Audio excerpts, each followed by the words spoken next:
Hello viewers, welcome back to my channel. Friends, thank you very much for showering on me your love and blessings. Friends, English learning journey को आसान बनाने के लिए मैं आपको recommend कर रही हूँ इस बुक को, Wings of the Fire. APJ Abdul Kalam ji की ये बुक है और इसकी वोकैबुलरी बहुत ही लाजवाब है। मैं एक छोटे बच्चे को जैसे स्पून फीडिंग करवाते हैं ना, बस वैसे ही इंग्लिश से हिंदी में इस बुक का पूरा ट्रांसलेशन कर रही हूँ। आज 10th डे है। यदि आप मेरे चैनल पर नए हैं सो मेरी 9 वीडियोस को मेरे चैनल पेज पर जाएं, चैनल को सब्सक्राइब करें और 9 वीडियोस को ज़रूर देखें। और तो आप अपने आप समझ जाएंगे कि मैं किस तरीके से इस बुक का इंग्लिश से हिंदी में ट्रांसलेशन कर रही हूँ। सारी की सारी vocabulary, idiomatic expressions, English expressions, phrasal verb, vocabulary सभी को बहुत अच्छे से एक्सप्लेन कर रही हूँ। यदि फिर भी कोई डाउट रहता है तो आप मुझे ज़रूर आप मेरे कमेंट सेक्शन में कमेंट कर आप मुझसे पूछ सकते हैं इसके बारे में। सो फ्रेंड्स, यदि आप मेरे चैनल पर नए हैं so please do subscribe my channel and don't forget to hit the bell icon, जिससे कि आपको मिलती रहे मेरे वीडियो की लेटेस्ट अपडेट। सो फ्रेंड्स, यदि आप अपनी इंग्लिश लर्निंग जर्नी में हैं सो मैं हाईली रिकमेंड करूंगी कि आप इस बुक को एक बार मेरे साथ में इंग्लिश से हिंदी में ट्रांसलेट करके इसकी सारी वोकैबुलरी को ज़रूर सीखें, इसके फ्रेजल वर्ब को सीखें और अपनी डे टू डे लाइफ में इसे इनकॉर्पोरेट करना स्टार्ट करें। सो फ्रेंड्स, आज 10th डे है। So friends, do subscribe my channel and don't forget to hit the bell icon. Without any further do, let's get into the video. So friends, आज हम translate करने जा रहे हैं पेज नंबर 9 का last 2 sentence और page number 10। So friends, चलिए start करते हैं। यदि आपके पास बुक नहीं है तो बिल्कुल घबराने की बात नहीं है। मैं सारे के सारे पैराग्राफ को अच्छे से आपके साथ में शेयर करने वाली हूँ और बुक को गंदा नहीं करने के लिए मैं आपको कुछ टूल्स की मदद से इस बोर्ड पर पढ़ाने वाली हूँ। तो चलो फ्रेंड्स, स्टार्ट करते हैं। ऑन द होल मतलब होता है कुल मिलाकर। द स्मॉल सोसाइटी, स्मॉल मतलब छोटा, सोसाइटी मतलब समाज, ऑफ रामेश्वरम मतलब कुल मिलाकर जो छोटा सा समाज था, सोसाइटी थी रामेश्वरम की, वॉज हाईली स्टार्टिफाइड यहाँ पर एक एडजेक्टिव है जिसका मतलब होता है कि कोई भी चीज़ का किसी भी चीज़ में डिवाइडेड होना डिफरेंट लेयर्स में। यानी कि जैसे यदि हम सोशल लेयर की बात करें तो आप यहाँ पर इमेज में देख सकते हैं कि हमारे भारत जैसी जगह में हमारा किस तरीके से हमारा स्तरीकरण है, किस तरीके से विभक्त है हमारा समाज। कोई हिंदू है, मुस्लिम है, सिख है, कोई अमीर है, गरीब है, कोई मिडिल कास्ट है। तो इस तरीके से डिफरेंट लेयर्स में स्ट्रैटिफाइड है हमारा सोशल और यदि सोसाइटी। तो यदि हम यहाँ पर यदि फिजिकल की बात करें तो जैसे आप यहाँ भी इमेज में देख सकते हैं कि हमारी स्किन जो होती है उसमें डिफरेंट लेयर्स होते हैं। वो कितने डिफरेंट स्किन के लेयर्स होते हैं जो डिवाइडेड होती है डिफरेंट जो डिविजन्स में, पार्ट में, लेयर्स में। तो स्ट्रैटिफाइड मतलब होता है किसी भी चीज़ का डिवाइड होना, डिफरेंट लेयर्स में डिवाइड होना। तो ये फिजिकली भी हो सकता है, सोशली। तो यहाँ पर सोशली डिवाइड की बात की गई है कि means something is divided into many layers, इधर फिजिकली हो सकता है या socially. So and very rigid in terms of segregation. Very rigid मतलब होता है बहुत कठोर होना, हार्श होना, ड्रास्टिक होना, स्टिफ होना, ऐसे कहते हैं। और सेग्रीगेशन मतलब होता है अलगाव करना, किसी चीज़ को आइसोलेट करना, उसको पृथक करना, सेपरेट करना। तो सेपरेट करने में हमारा जो समाज तो हमेशा आगे ही रहता है। किसी भी चीज़ को इसके 2 हिस्से कर दो, उस समाज के 2 हिस्से कर दो। तो ये हमारे जो इंडिया में बहुत कॉमन चीज़ है हर चीज़ को पृथक करने की। ऑफ डिफरेंट सोशल ग्रुप्स मतलब सामाजिक जो उनके ग्रुप होते हैं तो उसको कहते हैं डिफरेंट सोशल ग्रुप। तो जो समाज था कुल मिलाकर रामेश्वरम का छोटा समाज विभिन्न सामाजिक समूहों के अलगाव के मामले में अधिक स्तरीकृत और बहुत कठोर था। डिवाइड करने में बहुत छोटे अलग अलग डिफरेंट जाति के, धर्म के लोग रहते थे उस रामेश्वरम समाज में। ये बात कही गई है इस पैराग्राफ में। हाउएवर मतलब होता है हालांकि। माई साइंस टीचर यहाँ पर कलाम जी के साइंस टीचर की बात की गई है जिनका नाम है शिव सुब्रमण्यम लायर, दो एन ऑर्थोडॉक्स ब्राह्मण। ऑर्थोडॉक्स मतलब होता है कि बहुत ही परंपरागत होना, कट्टर ब्राह्मण थे उनके जो साइंस टीचर थे, और बहुत ही रूढ़िवादी, परंपरावादी होना। With a very conservative wife. Very conservative मतलब होता है कि जो भी कोई भी नया चेंज हो या कोई इनोवेटिव आइडिया हो उसके अगेंस्ट होता है। उसका जो वैल्यूज़, ट्रेडिशनल वैल्यूज़ होता है, वो हमेशा उसको पकड़े रखता है कि हमारे पूर्वज ने ये किया है, हम भी यही करेंगे। तो holding traditional value and always against to change and innovation. तो ट्रेडिशनलिस्ट और ट्रेडिशनल वालों को हम रूढ़िवादी कहते हैं, कंजर्वेटिव कहते हैं।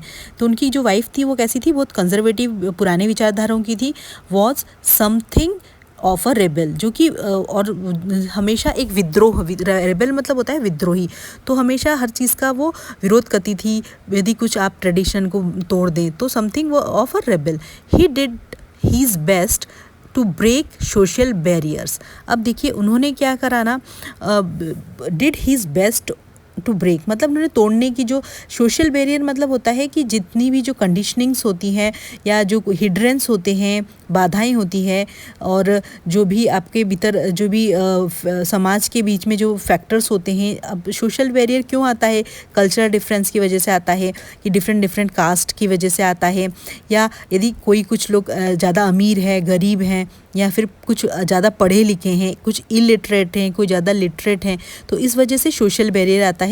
जो बाधाएं आती है, हिंड्रेंस आती है, लोग जो हैं एक दूसरे से इंटरेक्ट नहीं कर पाते हैं। तो कंडीशन, सोशल बैरियर वो कंडीशन होता है that can make it difficult for people to interact with each other. मतलब एक दूसरे से बात करने में, कम्युनिकेट करने में लोगों को तकलीफ़ होती है, क्योंकि उनके बीच में सोशल डिफरेंस होता है। कोई ऊंच, कोई नीच, कोई ज़्यादा पढ़ा, कोई कम, ये सोशल बैरियर है। तो जो शिवा सुब्रमण्यम लायर थे, उन्होंने बहुत ज़्यादा अपनी तरफ से प्रयास किया। ही डिड हिज बेस्ट, इन्होंने बहुत ज़्यादा अपना प्रयास किया टू ब्रेक सोशल बैरियर। जो ये जो सोसाइटी के बीच में जो एक जो हिंड्रेंस है, जो रुकावट है, उस चीज़ को जो तोड़ने के लिए उन्होंने, बहुत ही डिफ़िकल्टी है उस चीज़ को तोड़ने के लिए, सामाजिक बाधाओं को तोड़ने के लिए उन्होंने बहुत प्रयास किया। So that people from varying background could mingle easily.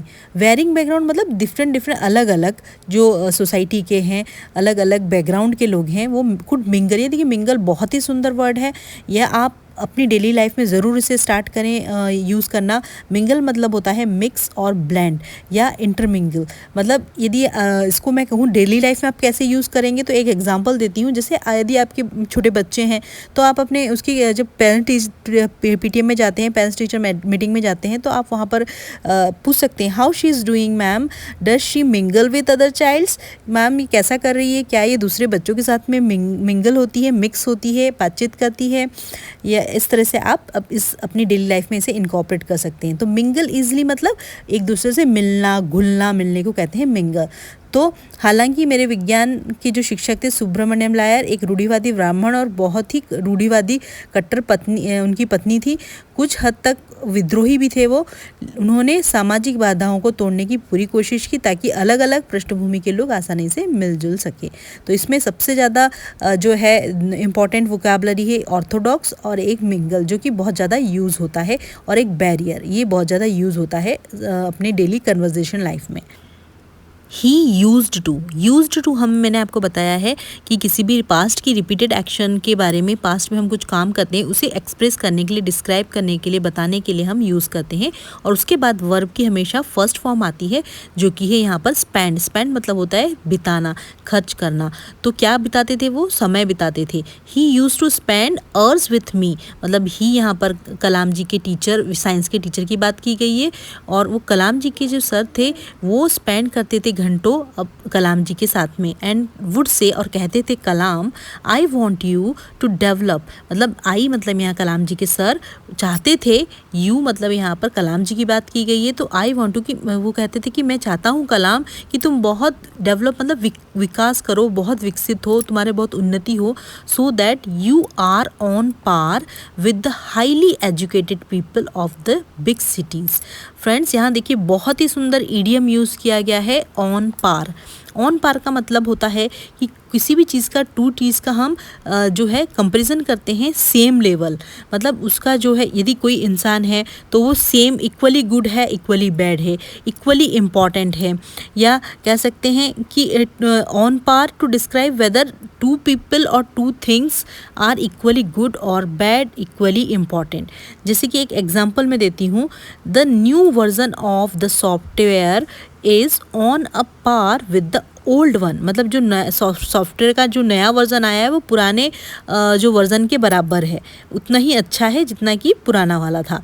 तो यहाँ पर भी उन्होंने कहा है कि मैं चाहता हूँ कि तुम बड़े शहर में जाके उच्च शिक्षित लोगों के बराबर हो जाओ। यहाँ कलाम जी को कहा है कि तुम्हारा जो लेवल हो वो ऑन पार किसके बराबर हो, जो शहर में जो रहते हैं बड़े जो उच्च शिक्षित हाईली एजुकेटेड लोगों के बराबर हो जाओ।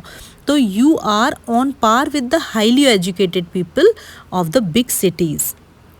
तो ऑन पार बहुत ही सुंदर एडियम है, इसे यूज़ करना स्टार्ट करें अपनी डेली लाइफ में, जिसका मतलब होता है same level same standard as someone और समथिंग एल्स। मतलब कि किसी का इक्वल इम्पॉर्टेंट हो, इक्वली गुड हो, इक्वली बैड हो, इसका मतलब होता है ऑन पार।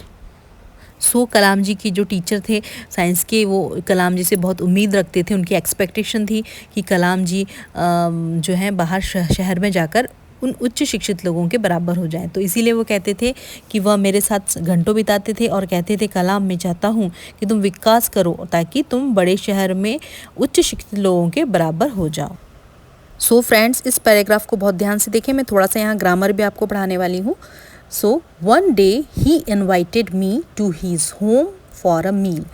ही मतलब यहाँ उनके टीचर, साइंस टीचर की बात की गई है, जिन्होंने कलाम जी को इनवाइट किया, invited me to his home, अपने घर पर इनवाइट किया फॉर मील। मील मतलब होता है भोजन, खाने पर इनवाइट किया उनके साइंस टीचर ने कलाम जी को। His wife was horrified. इनकी जो वाइफ थी, बताया था मैंने आपको, कंजर्वेटिव माइंडेड थी, कंजर्वेटिव फैमिली से बिलोंग करती थी, बहुत पुरानी विचारधाराओं की, ट्रेडिशनल विचारधाराओं की थी। तो हॉरिफाइड मतलब का मतलब होता है कि किसी भी चीज़ को देखकर fielded with horror, extremely shocked, बहुत ज़्यादा घबरा जाना, भयभीत हो जाना। तो यहाँ पर देखिए सेंटेंस बहुत ही खूबसूरत है, और मेरे एक जो व्यूअर हैं उनकी रिक्वेस्ट थी, जिनका नाम है सूर्यांशु। उन्होंने मुझे कमेंट में लिखा था कि बीन और being very confusion, ma'am please make a video on it. तो मैं यहाँ पर आपको थोड़ा सा डिस्क्राइब करना चाहती हूँ। वैसे मैं इसका सेपरेट वीडियो आपको ज़रूर बना कर देने वाली हूँ थोड़े दिन में, लेकिन यहाँ पर देखिए बीन, यदि आपको बीन आप यदि किताब बुक रीडिंग के शौकीन रखते हैं तो आपको हमेशा ये बुक रीडिंग में कहीं पे भी आपको मिल जाएगा, बीन और बीइंग। तो यहाँ पर जो पैसिव वॉइस का सेंटेंस है, टेंस पहले सीखना पड़ेगा, उसके बाद में पैसिव वॉइस की बात आएगी। तो जो यदि हम पास्ट टेंस को, पास्ट कंटिन्यूस टेंस को यदि हम पैसिव वॉइस में बनाएंगे तो यहाँ ये सेंटेंस जो बनेगा कि यहाँ देखिए, his wife was horrified at an idea of Muslim boy being invited to dine in her ritually pure kitchen. मतलब कोई काम किया गया था, इस चीज़ से ये निकलता है मीनिंग कि एक मुस्लिम लड़की को उनकी पवित्र रसोई घर में भोजन के लिए आमंत्रित किया गया था। तो कोई काम पास्ट में चल रहा है, ये बीइंग बताता है। तो पास्ट कंटिन्यूस का ये रूल है पैसिव वॉइस के लिए कि सब्जेक्ट आएगा प्लस वॉज या were plus been plus verb की थर्ड फॉर्म प्लस ऑब्जेक्ट। यहाँ पर पैसिव वॉइस का क्यों जिक्र आ रहा है, क्योंकि डूअर का पता नहीं है, लेकिन यहाँ डूअर का जिक्र नहीं किया गया सेंटेंस में, लेकिन काम हो रहा है। तो पैसिव वॉइस में जब हम सेंटेंस बनाते हैं तो वहाँ डूअर का जिक्र नहीं होता है, और जो है यहाँ पर सिर्फ काम हो रहा है, इस चीज़ का पता चलता है। जैसे मैं एक एग्जांपल लेती हूँ यहाँ पर कि माई कार वॉज बीइंग रिपेयर्ड। तो मेरी जो गाड़ी रिपेयर हो रही थी, गाड़ी कौन रिपेयर कर रहा था, कौन सा मैकेनिक था, ये पता नहीं है, लेकिन कार रिपेयर हो रही थी। तो my car was being repaired, that's why I couldn't take your call. तो यहाँ पर देखिए कार सिंगुलर है इसलिए वॉज आया है, यदि प्लूरल होता तो वर आता। बीइंग यहाँ पर सेंस ने कहा है कि मुझे एक आईएनजी चाहिए, तो इसलिए यहाँ पर बीइंग आया है। रिपेयर्ड यहाँ वर्ब की थर्ड फॉर्म आई है, रिपेयर्ड, तो यहाँ वर्ब की थर्ड फॉर्म रिपेयर्ड आई है। एक और एग्जांपल लेते हैं, उसका इंटरव्यू चल रहा था, ही वॉज बीइंग इंटरव्यूड, उसको पनिशमेंट दी जा रही थी, ही वॉज बीइंग पनिश्ड। तो देखिए कोई काम हो रहा है, कोई काम चल रहा है पास्ट में, तो ऐसा है कि ऐसे ही प्रेजेंट में बनेगा। यदि चल रहा है तो इज एम आर आएगा, और यदि चल रहा था तो वॉज वर आएगा। तो यहाँ पर देखिए कि एक को सेंटेंस लेते हैं कि जब मैं वहाँ पहुँचा तो उसको हॉस्पिटल ले जाया जा रहा था। अब हॉस्पिटल कौन ले जा रहा था ये पता नहीं है, डूअर का जिक्र नहीं है, लेकिन यहाँ पर उसको हॉस्पिटल ले जाया जा रहा था। तो he was being taken to the hospital when I got there, he was being taken to the hospital. Take, took, taken verb की थर्ड फॉर्म आई है। एक और एग्जांपल लेते हैं, जब मैं वहाँ पहुँचा तो या उसका ऑपरेशन चल रहा था, मतलब कोई काम हो रहा था, पास्ट में कोई काम चल रहा था, उसके लिए बीइंग आता है। तो when I got there he was being operated, उसका ऑपरेशन हो रहा था, उसका ऑपरेशन चल रहा था। तो ये मैंने थोड़ा सा डिस्क्राइब किया है बीइंग को। मैं ज़रूर थोड़े दिन बाद आपका बीइंग पे ज़रूर वीडियो लेकर आऊँगी। तो इसका पूरा का पूरा जो सेंटेंस का मीनिंग निकलेगा कि एक दिन उन्होंने मुझे अपने भोजन पर आमंत्रित किया। उनकी पत्नी इस विचार से बहुत डर गई, भयभीत हो गई कि एक मुस्लिम लड़के को उनके पवित्र रसोई घर में भोजन के लिए आमंत्रित किया गया था। तो किया गया था, डूअर कौन है पता नहीं है, इसीलिए पास्ट कंटिन्यूअस पैसिव वॉइस का सेंटेंस बनेगा। सो फ्रेंड्स, मैं आपके लिए बीइंग और बीन के लिए सेपरेट वीडियो बनाने वाली हूँ बहुत जल्द ही, क्योंकि ये जो टॉपिक है थोड़ा सा वास्ट है, थोड़ा बड़ा है, और बीन के और बीइंग के बहुत सारे यूजेस हैं डिफरेंट मैनर में, इसलिए इसके लिए मुझे बहुत बड़ा और एक सेपरेट वीडियो बनाना पड़ेगा आपके लिए। तो मैं इसे जल्द ही लेकर आने वाली हूँ आपके लिए। She refuse to serve me her kitchen.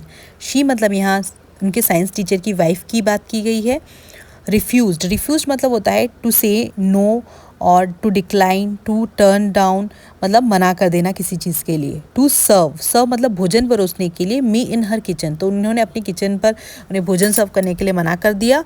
Shiv Subramaniam Iyer was not perturb बहुत ही सुंदर वोकैबुलरी है जिसका मीनिंग होता है फीलिंग एंग्शियस और कंसर्न, जिसे कहते हैं एम्बेरस हो जाना, नर्वस हो जाना, ओवरवेल्म्ड हो जाना, व्याकुल हो जाना, उसे कहते हैं पर्टर्ब।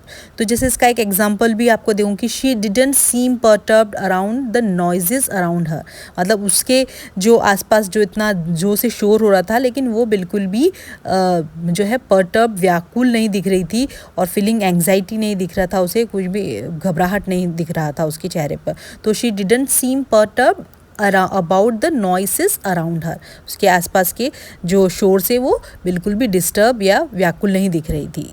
तो पर्टर्ब मतलब होता है कि व्याकुल होना या एम्बरेस्ड होना, नर्वस हो जाना। तो जो शिव सुब्रमण्यम लाए थे वो बिल्कुल भी व्याकुल नहीं हुए। Nor did he get angry with his wife, और एंग्री मतलब होता है गुस्सा होना, और ना ही वो अपने वाइफ के ऊपर गुस्सा हुए। बट इंस्टेड मतलब होता है बल्कि, सर्व्ड मी उन्होंने खुद ने भोजन परोसा, विथ हीज ओन हैंड उनके खुद के हाथ से उन्होंने भोजन परोसा। And set down beside me to eat his meal, तो और सेट डाउन बिसाइड मतलब होता है, मैंने आपको पहले भी पढ़ाया है कि नेक्स्ट टू मतलब पास में, बिसाइड टू, अलॉन्ग साइड मतलब पास में उनके खुद बैठकर उनके साथ में भोजन उन्होंने खाया, परोसकर उन्होंने कलाम जी को भी भोजन परोसा और उनके पास में बैठकर वो खाया। तो उसने मुझे अपने रसोई घर में खाना परोसने से मना कर दिया। तो सुब्रमण्यम लाए थे वो परेशान नहीं हुए और उन्होंने अपनी पत्नी को गुस्सा भी नहीं किया, बल्कि उन्होंने मुझे अपने हाथों से परोसा और खाना खाने के लिए मेरे पास में बैठ गए। His wife watched us, watch जो है वो वर्ब की यहाँ पर सेकेंड फॉर्म यूज़ हुई है। वॉच, वॉच्ड, वॉच्ड मतलब होता है देखना। तो his wife watched us from behind the kitchen, behind मतलब होता है पीछे से, कि पीछे किचन के पीछे से उन्हें खाते हुए देखते रहे, किचन डोर के पीछे से। आई वॉन्डर्ड मतलब होता है ponder, ask one self, think about मतलब आश्चर्य से देखना या किसी चीज़ के बारे में सोचना। कि आई वॉन्डर्ड कि मैं सोच रहा था, आई थिंक मैं सोच रहा था या मैं आश्चर्य कर रहा था, वेदर चाहे she had observe any difference in the way, observe मतलब किसी भी चीज़ को ध्यान से देखना या ध्यान से उसके बारे में अवलोकन करना। एनी डिफरेंस मतलब कोई भी अंतर। इन द वे मतलब कि किस तरीके से। I ate rice, drank water और clean the floor after the meal मतलब मैं जो उन्होंने खाना खाया, जो राइस था खाया, पानी पिया, और जो फ्लोर को उन्होंने क्लीन, फर्श को साफ़ किया खाने के बाद में, उन्होंने किस तरह का डिफरेंस महसूस किया, क्योंकि वो भी इस पैराग्राफ से ये कहना चाहते हैं कि वो भी इंसान है और वो भी इंसान थी। तो दोनों के बीच में तो उनके खाने के तरीके में, उनके पानी पीने के तरीके में, उनके फ़र्श साफ़ करने के तरीके में कोई भी अंतर नहीं था। तो लोग क्यों इस चीज़ के पीछे इतना मतलब इसको इतना वैल्यू देते हैं। तो उनकी पत्नी हमें रसोई के दरवाजे के पीछे से देखती रही। मुझे आश्चर्य हुआ कि क्या उसने मेरे चावल खाने, पानी पीने या भोजन के बाद फ़र्श साफ़ करने के तरीके में कोई अंतर देखा है। जो इस तरीके से उन्होंने बिहेव किया, वो इस तरीके से समाज के इन ट्रेडिशनल कंजर्वेटिव आइडियाज़ को और ओपिनियन को लेकर वो बहुत ही इनके खिलाफ थे। तो ये है इस पैराग्राफ का मीनिंग। अब यहाँ देखिए वर्ब जो एट है, एट का मतलब होता है खाना, eat, ate, eaten, drink, drank, drunk, clean, cleaned, cleaned. ये सारे वर्ब के डिफरेंट फॉर्म्स हैं। When I was leaving his house, जब मैं उनके घर से जा रहा था, Shiv Subramaniam Iyer invited me to join him for dinner again the next weekend। तो जो उनके सर थे, साइंस के सर थे सुब्रमण्यम जी लायर, उन्होंने फिर से उन्हें इन डिनर में फिर से नेक्स्ट वीकेंड में उन्हें ज्वाइन करने के लिए इनवाइट किया। ऑब्जर्विंग माई हेजिटेशन, ऑब्जर्विंग मतलब होता है गौर से देखना या वॉच या टेक नोटिस, किसी चीज़ को नोटिस करना, उसे भी कहते हैं आकलन करना।